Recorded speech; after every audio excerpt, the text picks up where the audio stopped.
Ashama harka fuunee kabajamtoonni fi hordoftoonni maatii masliituu taasifaman keessanuu kan biyya keessa jirtanis kan biyya hambaa keessa jirtanis nageenya jaalalli waaqayyo isiniif haa baay'atu jecha akkasumas nagaa jirtu ani nagaa kootee galata waaqayyo isiniin jechuu jaaladha.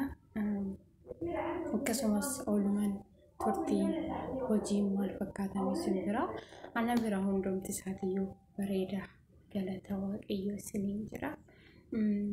Akkasumas mastuun maal qabattee ruftee jechuun keessanii nafu obsi baay'ee obsaatirraa hinaasa'a. Yeroo baay'ee jechuudha nu ijoolleen tokko kan obsan qabne ni jiru.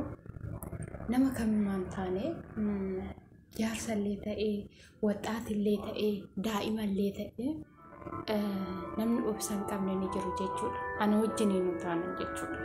Garuu immoo obsi beektu baay'ee gaariidha. Maaliif jennaan namni tokko yoo obsa qabaatee iddoo yaade ni gaha. Yoo obsa qabaatee waan barbaadellee galmaan ni gaha. Garuu immoo namni obsa hin qabne dhugaa rabbii karaa irratti hafa jechuudha. Maaliif obsa qabaachuun gaariidha. Maaliif namni tokko yeroo obsa qabaatee tokkoffaa biyya hambaa keessatti obsa yoo qabaatte malee dhugaa rabbii mana namaa buluu hin dandeessu jechuudha. Maaliif jennaan maaliif ati obsa qabdu kaa warra wajjin jirtu sana wajjin immoo waliigalteen godhattu kaa. Inni lammataa biyya kee keessatti maa hin taane fakkeenyaaf biyya kee keessatti ollaa qabda ta'a, iddirii qabda ta'a, hiriyoota qabda ta'a. Yoo shamara taate hiriyaa shamaraa qabda ta'a. Yoo dhiira taate hiriyaa dhiiraa qabda ta'a. Ati garuu obsa hin qabdu. Yoo obsa hin qabaanne hiriyaan kee sun si gatee si biraa deema jechuudha. Hiriyaan kee sun si gatee si biraa deemti jechuudha. Garuu yoo obsa qabaattee irra dabartee kan yaadallee galmaan ni gaatta. Kan barbaadellee wanta barbaadde hunda isaatiyyuu galmaan gaachuu ni dandeessa jechuudha. Maaliif ani amala koo keessatti yeroo baay'ee namni waan naan jedhu beeku dhugaa rabbii jechuudha. Ani akka mastuutitti akka mataa kootitti yeroo baay'ee jechuudha na sodaadha dhugaa jechuudha. Sodaa baay'ee tokko karaa baay'eedhaan wanti ana na miidhu sodaadha jechuudha. Baay'ee sodaadha. Nama tokko kana naa godhaa jechuu sodaachatanan jechuudha. Maaliif sodaachatanan dubbadha jechuudha nama tokko ta'an jechuudha. Amma hiriyoonni koo ijoollee shamarranii kan na beekan ni jiru. Keessa kootan akka laayyeetti baay'ee yeroo baay'ee itti utaalee kana akkas godhaa akkana godhaa jechuun na sodaadha. Indoo adada keessa hiriyaan tiyya takka wannoon aan jette jechuudha. Sodaatiin yoo sodaatte namni beekee homaa siif hin godhu. Garuu yoo ati sodaa of keessaa balleessite namni si gargaaruu danda'a naan jette jechuudha. Bakka ergasiin indoon gorsa ishii fudhadhee namatti dhiyaatee namatti baqqaa gara cabdee naa yaadu. Maaliif jedhee baqqaa jedhee wanna tokko gochuu qabe malee baay'ee sodaadha dhugaa. Amma arabootuma kanaayyuu jechuudha. Ani waggaa dheeraa mana kana keessa ture. Garuu sagalee koo hin dhageessisu. Argadhus, beela'us, dheebu'us, nyaadhus, nyaachuu baadhus ana wanti jijjiiramu hin jiru. Ani sanuma dhugaa rabbii jechuudha. Maaliif yeroo baay'ee jechuudha namichi kun cubbuudha dhugaa akka ijoollee isaatti na ilaala jechuudha. Jaartiin illee yeroo jirtu sanii nafsa ishee amaaru akka ijoollee isheetti na ilaalti malee akkaan hin beekani. Oduudhaan ishee jedheen afaan isheetti fuutee na ilaachuu barbaadde jechuudha. Amala gaarii qabu. Namni tokko namni amala gaarii qabu nama amala gaarii bira namni itti dhufta sunillee gaarummaa keessanii si ilaala.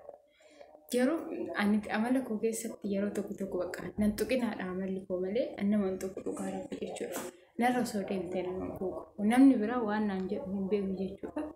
Sababa saniifuu maaliidhaaf kana hunda haasa'uu dhaqeesseetan obsa yoo qabaanne namoota baay'ee wajjin jiraata jechuudha. Amma namichi kun yeroo baay'ee jechuudha midhaan maaliif nyaachuu diddee maaliif wanta akkana amma asirii leemuunii midhaan wantoota garaagaraa wantoota isaa fidan kan anumaan natti fakkaata.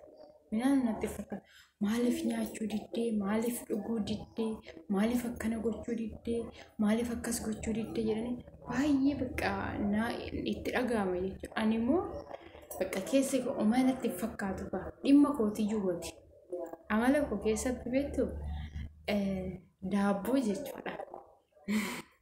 Garuu mistira ofiillee himachuun rakkoodha.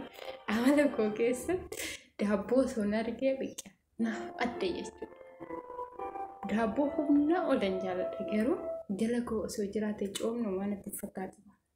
Garuu yeroo baay'ee jechuudha yeroo daabbollee tolchuu bakka jechuudha.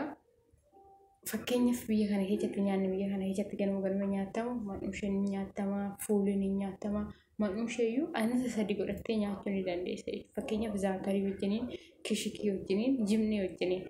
Ani yoo ta'e zaatarii sanuu nyaadhi malee jimnee wala kishikii san agas mara itti fedhii isaa hin qabu jechuudha. Garuu namichi yeroo baay'ee hin lola jechuudha. Maaliif nyaattu nyaata nyaattu maaliif isaan naaf jedhanii malee fedha ofii annoodhaaf wanta biraatiif himatu garuu naaf jedhanii naaf annu jedhu jechuudha. Osoo nani amala hamaa qabaadhe anu sun amala gadhee qabaadhe kana naaf yaadu jechuudha. Maaliif amala koo argee bakka naman akkasitti wannu jedheetoo isaan cannaqee kaannaa godhaa achi naaf godhaa. Ani mana kana keessatti wanni takka isaan kadhadheen beeku dhugaa rabbi jechuudha. Damooza koo yeroon hojjedhe irraa fudhachuudhaaf sodaa dhugaa qal'aali sodaadhu hin gaafadhu. Duraan yeroo namichi kun naaf kaffalu namichi bira jiru naaf kaffalu dhugaa rabbi guyyaa takkatti yoo dubbadhe odoo itti deebi'ee hin dubbatin gaafa jiini lammataa jiini itti dhufuutu jira. Wanna ta'e cikicikii akkasii san hin jaaladha. Amma eegga ijoolleen naaf kaffaluu qabde du'ee badeen guyyaa takkatti nan dubbadha naa kennan naaf haa kennanii waa kennus baatanii dhimma kootii miti. Garuu immoo sababa isaaniifuu waan hundumaafiyyuu waaqayyo hojjaatu beekaa. Hunda keenyayyuu maaliif kana hunda haasa'uu dhaqee obsa yoo qabaanne bakka yaadne ni geenya. Obsa yoo qabaanne wanta barbaanne galbaanne ga'annaa. Sababa saniifuu obsa godhadhaayi. Bakkee baay'eetti obboleewwan keenya kan rakkina keessa jiranis irra caalaa obboleewwan keenya mana madaamii keessa jirtan haarawaa biyya keessanii dhuftan gallakkistanii hin ba'ina. Mana jirtan san keessa gallakkistanii hin ba'ina. Garuu warroonni immoo dura ba'anii hojjechaa jiran waaqayyo nagaan biyya isaaniitti isaan haa galchu. Kan yaadanis nama galmaan gaatu isaan haa taasisu. Garuu immoo ijoolleen biraa akkamitti jettanii obsa dhabdanii iddoo jirtan gallakkistanii iddoo qayyarachuudhaaf jettanii biirumattuun deebi'inaa mana tokko iddoo baatanii jechuudha. Sababa saniifuu wanni godhamu jiru. Sababa saniifuu waan fayyaa nuuf haa kennu. Fayyaa Oromoon fayyaa biratti illee obsa nuuf haa kennu. Namichi kiyya dammaqe obsa nuuf haa kennu. Obsa yoo qabaanne waan yaadnes galmaan gaachuu dandeenya. Akka nagaan biyya keenyaa waanittis immoo nagaan biyya keenyatti deebi'uu dandeenya. Sababa saniifuu obsa godhadhaayi. Obsaan aannan goromsaa dhugaa jedhanii sinin jechuu jaaladha. Haasa'a kootirratti yoon dogongora qabaadhe dhiifama naaf godhaayi. Maaliif haasa'ootan haasa'e keessatti yoon badii tokko qabaadhe badii kiyya dhiifama naa godhaayi. Ija qalbiirraa na hambisaayi. Sinin jechuu jaaladha. Akkasumas immoo waan hundumaafiyyuu waaqayyo fayyaa keenya nuuf haa kennu. Akka biyya baanitti biyya baratti nu hambisinii nagaan biyya keenyatti nu haa galchu. Nagaan maatii keenya biratti nu haa galchu. kan daa'ima keenya qabnus immoo waaqayyo obsaa fi nagaa fayyaa keenya nuuf kenne daa'ima keenyatti deebisee nu haa galchu. Kan galleetti daarii uummachuu barbaaddanis waaqayyo galtanii namatti daarii gaariitti daarii gammachuutti galtanii uummata sinaa taasisu. Obboleewwan keenya dhiiratis kan biyya hambaa keessa jirtan waaqayyo nagaan biyya keenyatti sinaa galchu. Yoo daa'imanis qabaattan daa'imman keessanitti yommuu galtanitti daarii uummachuus barbaadda waaqayyo nagaatti daarii keessanitti sinaa deebisu siniin jechuu jaalladha. Maaliif waan hundumaafuu waaqayyo fayyaa nagaa keenya nuuf kenne nagaan biyya keenyatti nu haa deebisu siniin jechuu jaalladha. Haasa'a koota irratti yoon dogongoree jiraadhe dhiifama naa godhaa ija qalbiirra na hambisaa siniin jechuu jaalladha. Haga viidiyoo biraatti walitti deebinutti turtii gaarii.